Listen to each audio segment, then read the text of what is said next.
Mais um vídeo aí da série Vale a Pena Comprar, que você confere comigo, Jorge Augusto, aqui no YouTube do Comprecar TV. Como vocês já sabem, mas não custa relembrar, esses vídeos aqui são daquela série onde o carro já passou pelo canal numa avaliação completa e aí nós fazemos um vídeo onde a gente coloca um pouco mais de opinião pessoal sobre o modelo. E dessa vez aqui eu trouxe o 208, modelo que já passou algumas vezes, inclusive em comparativos no canal. A diferença é que dessa vez a gente trouxe aqui a versão Like, é a versão de entrada do Peugeot 208, a mais acessível. E também estamos fazendo isso para atender aí os nossos internautas, que vêm pedindo para a gente carros mais acessíveis. Então esse daqui é hoje o carro mais acessível da Peugeot no mercado brasileiro. E aí pessoal, será que vale a pena colocar um 208 Like na garagem? Vamos conferir agora nesse vídeo. Então vamos começar aqui pela frente, por quê? Quando o Peugeot 208 ganhou esse novo visual no mercado brasileiro, um dos destaques foi justamente a assinatura luminosa do carro, que também aí era a luz de rodagem diurna em LED. Só que essa versão Like perdeu isso. E a gente consegue ver muito bem. Por quê? Este rasgo aqui no para-choque, que nas outras versões é justamente essa assinatura de lanterna em LED, aqui, como vocês estão vendo, ele está preenchido por este acabamento em preto fosco, né? E o farol aqui é absolutamente convencional. Então nós temos aqui luz incandescente no pisca e a luz halógena, tanto no farol alto como no farol baixo. Então a gente perdeu recursos aqui na frente. Ainda assim, mesmo sendo um carro de entrada, eu vou destacar para vocês essa grade aqui. Como vocês podem ver, ela tem aí pelo menos esse trabalho tridimensional de elementos, mas por ser a versão de entrada, ela não tem definitivamente a mesma sofisticação de outras versões que a gente conhece aqui do carro. E a motorização aqui do 208 Like? Bom, antes da gente falar disso, pessoal, carro básico, não tem manta acústica aí para o pessoal dos sindicatos da manta poder reclamar e a gente usa ali a varetinha convencional para sustentar o capô. Pois bem, motor aqui, pessoal, a Peugeot chama ele de EC5. É um motor 1.6, 16 válvulas flex com sistema de injeção indireto de combustível. Mas vamos falar um pouquinho desse motor antes de falar dos números. Definitivamente a gente não pode dizer que é um motor moderno, né? Aliás, não tem nada de motor moderno. Porque esse motor aí, vamos começar pelos carros da Peugeot. O motor aqui nasceu lá no Peugeot 206, isso faz tempo, né, pessoal? Peugeot 206, Peugeot 207 teve esse motor, até mesmo o Peugeot 307 teve uma versão 1.6 com esse motor. Esse motor também já passou aí pelo Peugeot Partner, só para vocês terem uma ideia. E até mesmo a Citroën usou bastante esse motor. Então a gente viu esse motor aí no Citroën C3, também viu no Citroën Aircross e até hoje ele também existe no C4 Cactus de entrada, ou seja, é um motor que já está há bastante tempo no mercado. Então, essa questão do motor ser antigo, a moeda tem sempre dois lados. Então, falta modernidade aqui? Falta. Para vocês terem uma ideia, o comando é acionado por correia dentada e variação somente nas válvulas de admissão. Nós não temos nada de muito moderno aqui. Pelo menos a direção é com assistência elétrica e também não tem aquele tanquinho de gasolina de partida, né? Óbvio que desde o lançamento desse motor lá no 206 até hoje, ele recebeu melhorias mecânicas, pequenas, mas recebeu. Agora, se não tem modernidade, tem o outro lado da moeda. Não dá para dizer que esse motor aqui é problemático, porque como ele passou por tantos carros aí ao longo do tempo, é um motor que já foi testado, retestado, super testado e testado novamente. Então, dizer que é um motor problemático em matéria de mecânica é um erro. Isso é um erro crasso, inclusive. Pelo contrário, ele é um motor bastante confiável. É um motor que você vai encontrar uma certa disponibilidade de peças e uma tranquilidade na hora de fazer a manutenção. Esse motor aqui tem os seguintes números, olha, a potência máxima dele varia de 115 cavalos na gasolina e 118 cavalos no etanol. E aí obtida a potência máxima 5.750 rotações por minuto. O torque máximo desse motor é de 152 Nm a 4.000 RPM e isso dá aproximadamente 15,5 kgfm.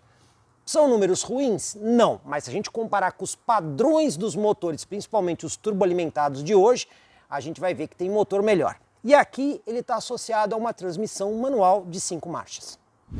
E a performance aqui é boa? Bom, vamos falar do desempenho. Segundo números oficiais da Peugeot, esse conjunto aqui vai de 0 a 100 aí na casa de 11 segundos. Particularmente, acho um pouco otimista esse número da Peugeot, de toda forma nós vamos medir isso. E a velocidade máxima fica aí na casa de 190 km por hora, o que não é ruim. E falando de números de consumo, vamos lá, números do Inmetro. Na cidade com etanol, 7,9 km por litro, na estrada sobe para 9,2. Com gasolina na cidade, 11,5 e na estrada sobe para 13,1. Eu já vou dizer para vocês que eu consegui efetivamente na estrada fazer números melhores do que esse aqui do Inmetro com gasolina. O carro chegou aí na casa de 15 km por litro. Então eu posso dizer que esse número do Inmetro ele não está refletindo muito a realidade do conjunto. Então, em matéria de consumo, eu vou dizer para vocês, até que acaba convencendo por ser um motor 1.6 aspirado.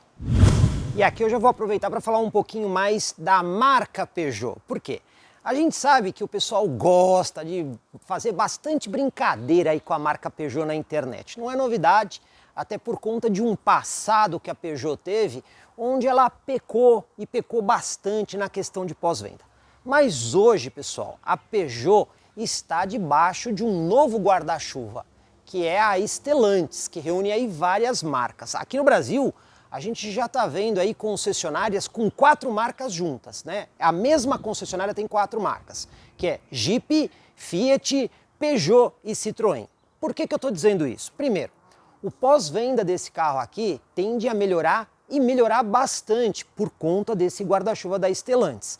Além disso, eu já expliquei que esse motor é bastante confiável pelo tempo que ele está no mercado. De toda forma, o futuro do 208 deve ser alguma coisa como migrar para as tecnologias que a gente está vendo lá na Fiat, né? Então, quando esse carro foi reestilizado, a gente sabe que em outros mercados ele já tinha aí um motor turboalimentado, mas aqui no Brasil ele não ganhou.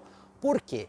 Muito provavelmente aquele motor que a gente está vendo lá, por exemplo, no Fiat Pulse, cedo ou tarde, ele acabe aqui dentro. Isso é uma especulação, não tem nada definido, mas tudo leva a crer que vai ser nesse sentido. De toda forma, o que a gente pode garantir agora é que, com o guarda-chuva da Stellantis, o pós-venda da Peugeot será diferente e melhor. Aqui pelo lado, soluções bem convencionais, né? O que a gente encontra aí nessa categoria de produto. Bom, começar falando aqui das rodas, né? Que são rodas aro 15 polegadas, são rodas em aço, mas normalmente no mercado a gente costuma até usar o termo roda de ferro, mas a gente sabe que a roda é de aço, né? Pois bem, os pneus aqui são pneus 185 de largura, perfil 65, que é uma medida muito boa aí para você eventualmente encarar buracos. E como vocês estão vendo, as rodas usam calotas. Isso aqui, pessoal, é uma solução bem interessante para o baixo custo. Afinal de contas, se o motorista for um pouco descuidado e acabar ralando aí a roda, muito simples, basta você tirar a calota. E a gente sabe que apesar de não ser a coisa mais bonita, é bastante prático. A suspensão traseira é uma semi-independente, né, com um eixo de torção, e ali na frente a gente tem aí uma suspensão McPherson independente. Sistema de freio, tambor traseiro, disco dianteiro, bem convencional mesmo. A única coisa que a gente pode destacar aqui nesse carro é que o espelho lateral, olha só, tem um repetidor de seta incorporado mesmo na versão de entrada. E eu estou destacando isso porque às vezes tem muito carro de categoria superior que não oferece esse recurso, que é um recurso de segurança. Aqui atrás, pessoal, tudo de acordo com o veículo de entrada. Só para vocês terem uma ideia, a lanterna aqui, iluminação totalmente incandescente em todas as funções. Ainda que exista esse efeito tridimensional que acaba sendo um pouquinho mais bonito. Em matéria de assistência, nenhuma, né? Então não tem nem câmera de ré, nem sensor de estacionamento. E aí tá uma oportunidade de colocar aí acessórios justamente para você conseguir fazer manobras com um pouquinho mais de conforto. Aqui no porta-malas a gente consegue ver algumas economizadas que a Peugeot deu aqui nessa versão de entrada. Bom, o espaço a princípio 265 litros, o que não é muito generoso. A gente conhece carros aí nessa categoria que tem aí espaço aí na ordem de 300 litros. Portanto, a gente pode dizer que é um porta-malas relativamente pequeno. Agora olha só, as economizadas. O banco traseiro até dá para rebater, mas como vocês estão vendo, ou rebate ele inteiro ou não rebate, não tem aquela separação 1/3, 2/3. Outra coisa, a gente encontra aqui um ganchinho nessa lateral, mas é somente numa lateral e a gente vê que é uma peça bem frágil, ou seja, se você colocar alguma coisa um pouquinho mais pesada, esse ganchinho vai quebrar, né? E é um só, de novo, só desse lado. E outro detalhe, não tem iluminação. E se vocês vierem aqui e olharem, ó, vocês vão perceber ali que o buraco da iluminação ficou ali, só que não colocaram a lâmpada justamente para deixar aí o conjunto um pouquinho mais econômico. Aqui, o Peugeot poderia ter caprichado um pouquinho mais. E tem mais economia aqui, né? Quando você levanta aqui o piso do porta-malas, além de ter esse acabamento bonito aí de estopa, né? A gente tá vendo aí que o step é aquele temporário, mais fininho. Tinha espaço para um pneu convencional? Tinha, mas botaram aí o step fino justamente para fazer mais uma outra economia. Então, como a gente tá vendo, tem algumas coisas aí que a Peugeot cortou bem para fazer essa versão like. E o espaço aqui atrás? Esse carro tem aproximadamente 2,54 em trechos, um pouquinho menos. Então olha só, banco do motorista ajustado de forma confortável para mim e os meus joelhos estão praticamente encostando no banco. Isso porque o banco tem um desenho para tentar melhorar um pouco o espaço. No máximo, 2 dedos de distância eu tenho do meu joelho ao encosto do banco. Movimentação de pés também é bem restrita. E o que mais que a gente encontra aqui atrás? Encontra o banco para sentar e só. Na porta, por exemplo, não temos espaço para colocar nenhum tipo de objeto. Também não temos alça de segurança aqui em cima, muito menos iluminação. E até mesmo outros porta-objetos também estão indisponíveis. Ali na extensão do console não tem tomadinha de 12 volts nem saída de ar. Aquele porta-objetos não é necessariamente para quem vai atrás, pode até ser utilizado. De toda forma, aqui atrás, pessoal, 2 adultos. Ah, mas tem um outro encosto de cabeça e cinto de segurança, verdade. Só que você vai colocar aqui no meio, por exemplo, uma criança ou uma pessoa de baixa estatura, porque 3 adultos aqui atrás não vai ficar confortável. Ou seja, bem espartano e bem básico aqui atrás. E aqui na frente, como é que é? Vou começar aí pela porta do motorista para falar um pouquinho aí de acabamento e equipamentos. A gente encontra aí os comandos elétricos dos vidros, com um simples toque para abertura e fechamento em todos os vidros, e também o controle dos espelhos. Aí uma coisa interessante, né, porque por se tratar de um carro de entrada, pelo menos ele tem todas essas funções aí. Aqui na porta a gente também vê espaço para guardar algumas coisas, até mesmo garrafinha e latinha também é possível. Em matéria de acabamento, pessoal, é quase tudo plástico duro aqui. Inclusive, esta parte aqui é um plástico duro, só que você vê que ele tem um acabamento um pouco diferente, né? Que ele dá esse efeito meio tridimensional, mas é um plástico duro. Pelo menos aqui onde você apoia o braço, você está vendo que tem um tecido acolchoado nessa porção. De resto, é o plástico duro que a gente já conhece. O que mais que a gente tem aqui de ajuste? O volante segue aquele conceito iCockpit, né? Então ele tem um diâmetro reduzido e você enxerga o painel por cima do volante, é diferente no carro da Peugeot. Inclusive, ó, você tem aqui ajuste de profundidade e ajuste de altura no volante. Banco do motorista também tem aqui o ajuste de altura milimétrico, então você consegue achar uma posição bem confortável. Agora aqui eu vou fazer uma crítica que eu dificilmente faço em outros carros, mas aqui a gente tem que fazer. Você tem como ajustar, obviamente, a inclinação do encosto, mas olha como é complicado, ó. Eu não sou daqueles que tem os braços maiores, né? Olha a dificuldade para você chegar no ajuste, ó. A minha mão está praticamente aqui, ó, travada, meu relógio tá batendo ali na coluna. E aí você tem que girar a catraca aqui para conseguir ajustar o banco. Dependendo da pessoa, o que tem que fazer? Tem que trazer o banco para frente para fazer o ajuste e depois levar o banco para trás. Não ficou legal, né? Essa posição aqui definitivamente não colabora em nada aqui no 208. Hora da gente dirigir aqui o 208, mas antes considerações, né? Chave aqui do tipo canivete para você poder dar a partida no veículo. Esse é daqueles carros que você consegue dar partida sem ter que pisar aí no pedal de embreagem, né? Bom, que mais equipamentos que a gente tem aqui por dentro? Para começar, pessoal, o ar-condicionado nesse carro, a gente tem aqui alguns botões que controlam funções do ar-condicionado, como a recirculação, temos aqui o botão para acionar a tela do ar-condicionado na central multimídia, um botão para colocar o ar-condicionado na máxima velocidade, um outro para desembaçar o para-brisa e mais um para ligar o desembaçador traseiro. Só que olha só, muitas vezes, pessoal, o pessoal vê aqui esta tela e acha que o ar-condicionado é digital e automático. Não é. Ele é um ar manual, apenas o controle dele é digital. Então você consegue ajustar aqui a temperatura que não mostra em graus quando você está ajustando. E você consegue também aqui, ó, aumentar e diminuir a velocidade além do direcionamento, ou até mesmo desligar o ar-condicionado. Mas esse ar não é digital e automático, ele tem apenas o controle digital, ele é um ar de controle manual, tá? O que mais que a gente pode destacar aqui no carro, pessoal?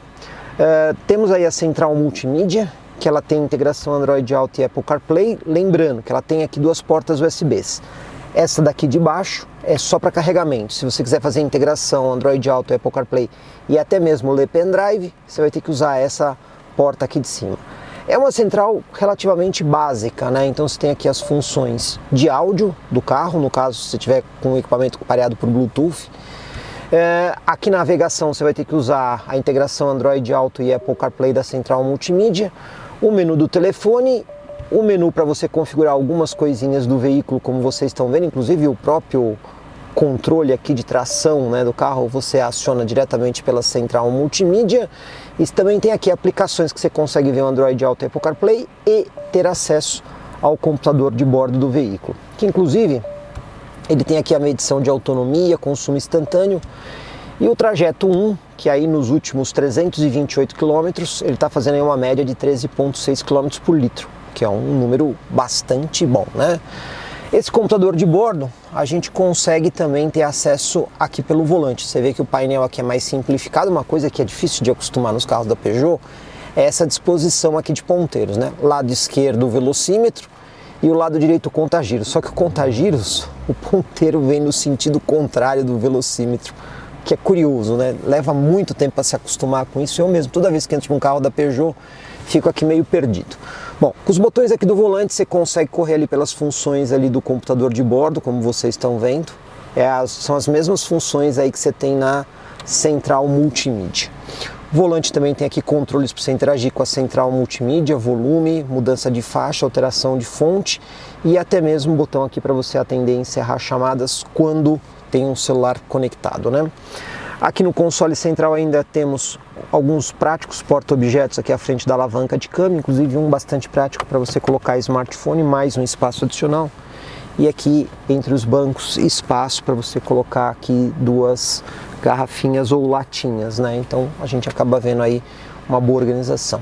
Iluminação aqui dentro, pessoal, olha só essa daqui, né? Então ou você liga essa simples lâmpada ou você desliga, não tem luz de leitura. A gente vê que o espaço aqui está vazio, né? Até porque é uma versão de entrada. Aqui no parasol a gente encontra o espelho, mas não tem iluminação.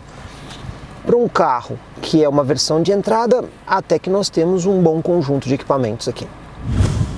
Bom, para a nossa manobra aqui, uma coisa que eu acho legal nesse carro é o câmbio dele, que tem aqui posições bem definidas aqui para você engatar as marchas. Então isso é uma coisa bem interessante. Pessoal, nenhum sistema de assistência, tá? Então não tem nem sensor nem câmera de ré. Aqui é no espelho mesmo. Volante com assistência elétrica, então ele é bastante leve. Só que você tem que controlar tudo aí nos espelhos.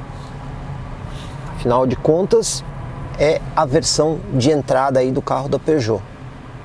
Bom, vamos lá para o nosso teste de chão e lombada. Lembrando que esse carro aqui tem roda aro 15 polegadas, roda de aço. Vamos ver aí como é que o conjunto sai aqui em matéria de isolamento acústico.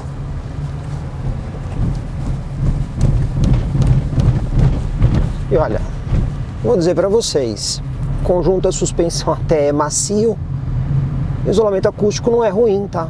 Considerando carros que a gente tem nessa categoria, eu vou dizer que foi muito bem no quesito de isolamento acústico. E isso é bem interessante.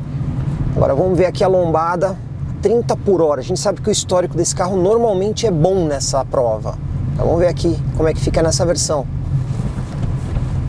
A primeira lombada foi com muita facilidade. Lembrou até algumas picapes que a gente testou aqui no passado. Vamos ver a segunda. Como é que ele sai aqui? 30 por hora.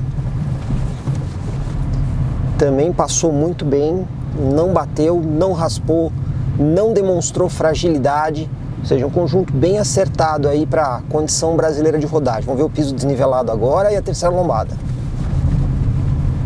Olha que bom isolamento acústico que esse carro tem. Terceira lombada 30, também não bateu e nem raspou.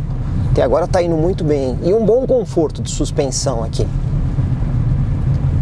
Quarta e última lombada, 30 por hora. Também passou sem bater e nem raspar. Moral da história, uma suspensão bem desenhada para o Brasil, né? Isso é bem interessante. E quem gosta de um carro com bom isolamento acústico também vai gostar aqui do modelo. Vamos fazer aqui a nossa manobra de fim de rua. Temos aqui espelho elétrico, né? Então isso aqui é um ponto que acaba ajudando na hora de você fazer a manobra, para você conferir ali o espelho. Então vamos lá. Parar aqui no nosso ponto de referência, virar todo o volante. Direção bem leve, isso é uma coisa legal do carro da Peugeot, né? Essa direção com diâmetro menor, assistência elétrica. Vamos até encostar o pneu. E olha, o carro nitidamente virou mais aí que os 90 graus, né, na rua. Voltar aqui um pouquinho, vamos desvirar o volante.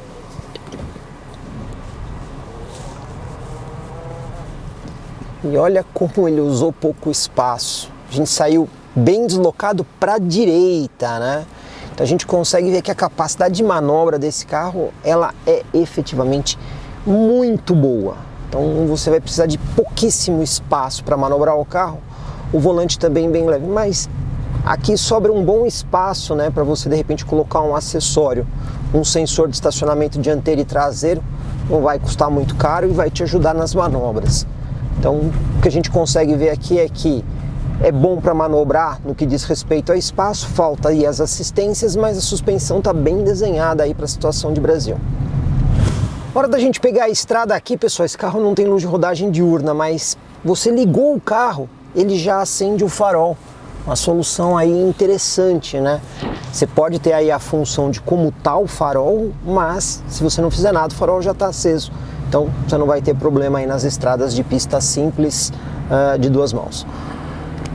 Nesse trechinho aqui de entrada em rodovia, né, que a gente vai fazer essa aceleração um pouquinho maior, a gente consegue ver que esse conjunto desse motor 1.6 aspirado com o câmbio aqui manual de 5 marchas, ele é bom, ele não mostra assim uma certa falta de torque, né? Ele até que responde bem, apesar do motor não ter números assim tão expressivos em matéria de torque quando a gente compara, por exemplo, com carros turboalimentados.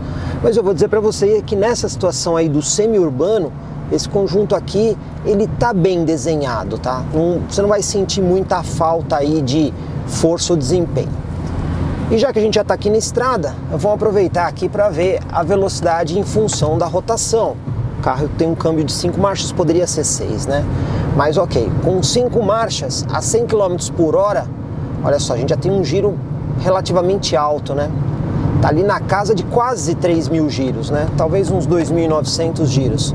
Vamos acelerar aqui para 120. A resposta não é ruim. 120 por hora, um pouquinho aí abaixo dos 3.500 giros. Então, como a gente vê, por conta até do motor ser aspirado, aí a relação fica um pouquinho mais curta. Em longas viagens não é o melhor aí, tanto para ruído quanto economia de combustível. De toda forma, poderia ter uma sexta marcha aqui. Agora nosso teste de retomada aqui no mesmo ponto da estrada, né? Ar-condicionado ligado e vamos retomar aqui de 60 para 120, vamos ver como é que o carro se comporta. Eu vou colocar aqui em terceira marcha. Vamos ver aqui. Ó, terceira marcha, estamos ali com 3.000 giros, vamos pisar tudo. Não é ruim a resposta. Não é um foguete, mas não chega a ser ruim. Já estamos aqui a 100, 110 e olha só, chegamos aí a 120. Pessoal, já tivemos carros mais lentos e carros mais rápidos, mas considerando a categoria em que ele está inserido, né, já que ele é um veículo de entrada, eu vou dizer para vocês que o desempenho até que foi bom. E vamos lá para o nosso teste de 0 a 100, né? Carro manual, então tem que ser no braço do motorista mesmo. Nosso ponto de referência aqui de teste, e vamos testar com o ar-condicionado ligado, porque a gente quer ver na prática como tudo isso funciona, né? Então vamos lá. Acelerar aqui e saindo.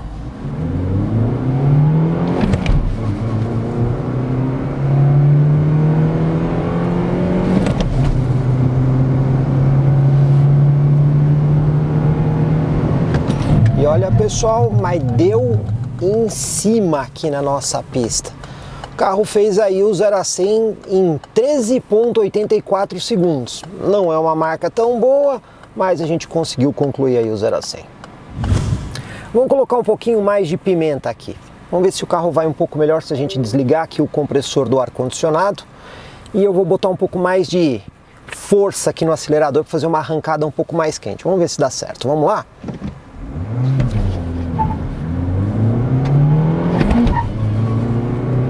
Judiando um pouquinho mais aqui na troca de marcha agora, né?